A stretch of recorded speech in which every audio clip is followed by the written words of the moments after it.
Dear Fernando, arriving at my favorite cafe and finding my usual seat in front of the tall glass wall, a perfect vantage point for observation, I find two people of interest. The second of them arrives on a bike with a pillion.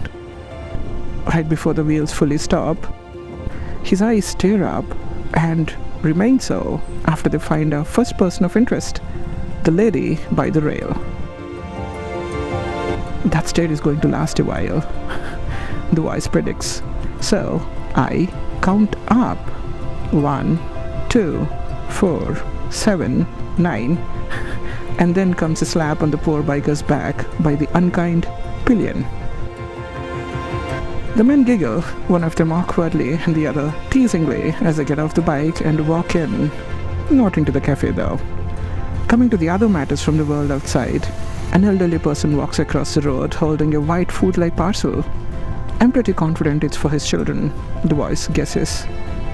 As he returns home from work, I add. And you must be wondering, dear Fernando, what about the lady by the rail? We're coming to her. Her earrings gently swaying for every word and nod. Her hair recently tied into a knot. She rests her one hand adorned with silver bangles that visibly jingle as the fingers tap on the mute surface.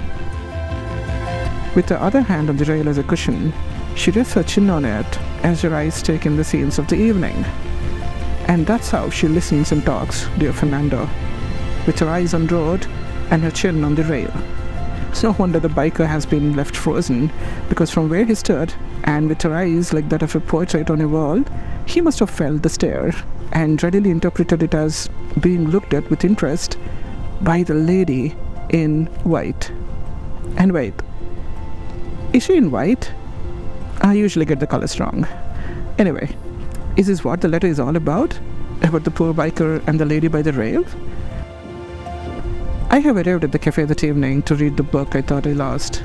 This book of yours, dear Fernando, that I haven't finished, but grown so fond of. And that's what I wanted to write about.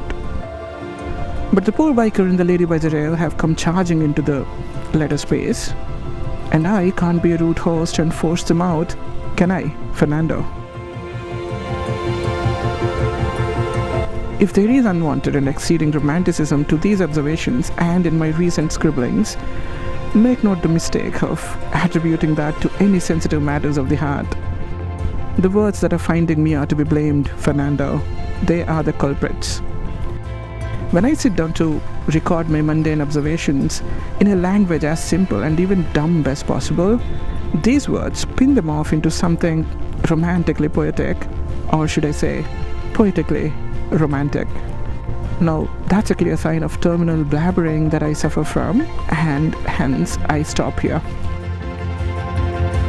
And dear Fernando, thank you for giving me this special book.